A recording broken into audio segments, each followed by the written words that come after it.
I'm Clint Grover with Never Done Industries, and today I'm going to talk about my oldest son's purchase, the Traxxas Stampede.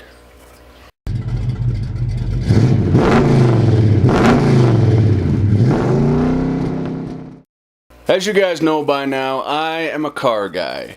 And guess what? My kids, they're car guys too. They're in training right now, but they're coming up right.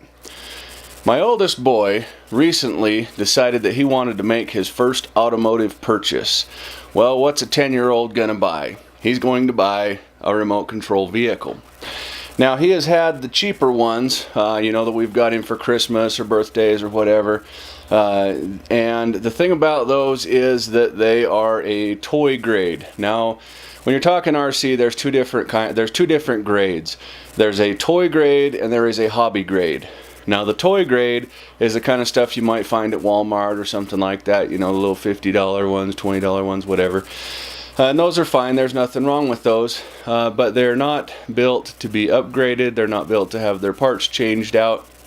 They're just kind of built to be driven until they break and then be thrown away. Well, the hobby grade ones are a little bit different. The hobby grade ones, they're a lot more expensive, 3 to 4 times on up the cost. But, you can buy parts for them. And so when you take it out and you break it, you can buy replacement parts, you can buy upgrade parts, which for car guys is awesome because you can make it better, just like we do with our real cars. And so for my 10-year-old son wanting to get into the automotive hobby, a hobby grade RC vehicle was just the ticket. Well, these things aren't cheap, and I don't spoil my kids rotten or anything like that, and so the kid had to work, and he had to work really freaking hard for a really long time, right? I'm talking months and months that he's been saving his money. He's been mowing the lawn, cleaning the house, doing the laundry, making the beds, taking out the garbages, mopping, sweeping, cleaning up the dog kennel, everything he can think of to do to earn a little bit of extra money. Well, we got looking, we started doing a whole bunch of research on all the different ones, and there's a whole bunch of them that you can get. Well, luckily he had already kind of set his heart on the Traxxas brand. And so that limited our choices down to like 75 million different vehicles that they have. But we had a budget.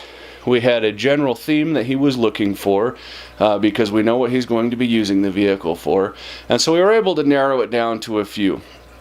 And the one that we ended up deciding on based on all this criteria was the Traxxas Stampede. And the reasons for this are as follows. We had a budget of $200, which is a shitload for a 10-year-old, by the way, just to give you an idea how hard this kid worked. We're talking mowing lawns for $10 and stuff like this. Anyway, so he decided he wanted the Stampede because it was within that $200 price range. It was a monster truck because he likes to take it off the road, just like Dad. And he wanted to be able to go across the rocks and through the mud and over the grass and up the bumps and, over everything, and also be able to drive it on the pavement. Wherever he goes, he wants to be able to drive the thing. And so he decided that the monster truck was the way to go. Well, his budget restricted him from getting a 4-wheel drive version, but he was able to get the 2-wheel drive version. And I wasn't really thinking all that much of this. I thought, okay, it's going to be a pretty cool remote control monster truck. Well, we get the thing ordered, and he can't hardly wait. It's going to be about a week before it gets here. We ordered it through Amazon. It's going to be about a week before it gets here, and he's so excited he can't even hardly see straight. And so finally the day comes where the thing arrives, and we get it here, and it shows up in this humongous box. It's huge. It looks like a refrigerator box almost. Not really, I'm exaggerating, but it was in a big box. And so for a kid, that's the best thing in the whole world, to get a giant box in the mail with your name on it. And so he gets the box open, and he is so excited, it's not even funny. And he gets it all out, and he starts pulling all the stuff out of the box and everything. And it was really, for a dad, it was really a proud moment because I got to watch him pull out the toy that he'd been wanting, that he'd worked so hard for, and I got to see a sense of accomplishment, on my son's face. And that's something that's irreplaceable. And You know, it was a special thing. But anyway, so we get the thing opened up, and he's looking at it, and he doesn't even know what to look at first, right? There's just too much. It's just too exciting. And so the first thing he wants to do, of course, is take it out and drive it. And so I start setting it all up, and you know, there's a tiny bit of assembly required. You know, you got to get the battery going, and you got to install the antenna and put batteries in the remote, and you know, all the little silly things. And so we get it all set up, and we take it outside. And I tell him, I say, all right, well, let me make sure that it works. And I hit the throttle a little bit, and holy crap, that freaking thing just bob, bob, just stood straight up fast. I'm thinking, what in the hell? What is the deal with this thing? And so I tell him, I say, all right, we need to go out into the street where we've got a little bit of room. This thing feels pretty fast. And it said that it goes 30 miles an hour on the box, which I'm thinking, yeah, right. You know, I mean, yeah, right. So we get it out into the street, and I hand him the controller, and he hammers that thing, and holy shit, that freaking thing, boom, takes off. And I'm thinking, oh no, he's going to crash it, he's going to crash it. Nope. He gets down to the end, bah, flips that thing around, throwing rocks, boom, comes zipping back. He's just tearing it up out there. Well, I'm thinking, I got to make a video of this. This is freaking awesome. You know, I want to be able to see it or be able to show people this thing. This is so cool. And so I get my cell phone out, and I'm taking these videos, and every time I get on him with the camera, I get on the truck, and I say, okay, go ahead and hit it. And it takes off, and I can't even keep up with the stupid thing because it just accelerates so fast. And this is the electric one here. It's not the nitro one or anything. But anyway, it just accelerated so fast I couldn't even keep the thing in frame. You know, I couldn't even see it on my phone hardly. And so I kept telling him, "Oh, slow down. You know, let me get it here. I want you to do a little power slide and stuff like that." And so here's some video clips of him out there kind of tearing it up. Now keep in mind, these videos are of a toned down version because I couldn't keep the thing, you know, on the screen there. But so as you can see, you know, the thing's pretty fast. It gets with it pretty well. And one of the first things that we noticed was that it had a wheelie issue. If that thing hooks up, especially in the grass, it hooked up really well in the grass. But if it hooks up, it just stands straight up, and it's, you know, it's going to tear the back of the body up and stuff.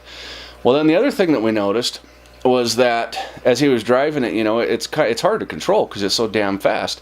But we noticed that it was real easy to bump into stuff, you know, crash into stuff on the front end. And so, me being a car customizer, let's customize this thing, right? It's brand new, but let's put some different stuff on it already, right? So we started with a wheelie bar. As you can see.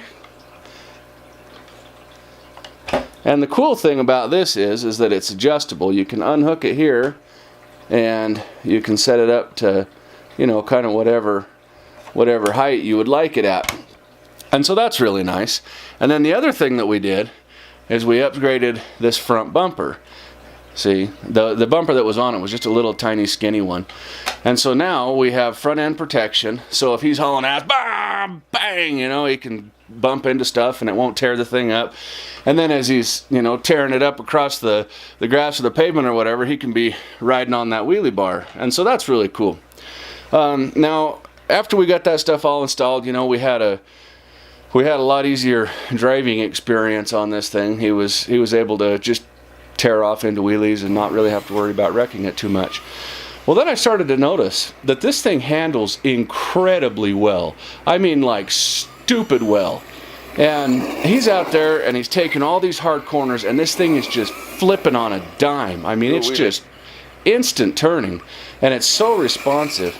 And I'm watching this and I'm thinking, how in the hell did they do that? Because most of the RC vehicles that I've experienced, which hasn't been a lot, I'm not a big RC guy, but most of them will, especially the monster trucks, they'll flip over when you try to turn really fast. Not this thing. This thing just, bang, it either flips around, or if you're on the throttle, it'll roll the freaking tires as it's power sliding or as it's drifting.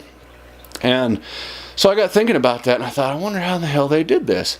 Well, then I got looking at this thing, and if you look at the suspension on this thing, it's really substantial. First of all, you have a ton of movement. It's all independent suspension. We don't have any solid axle stuff going on here.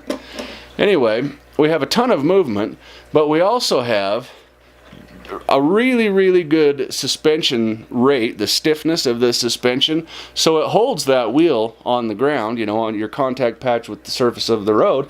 But then we also have an oil-filled shock, and so basically all that adds up to these wheels staying connected with the ground no matter how hard you're bashing on this thing, which is awesome. Really good job, Traxxas. That's kick-ass.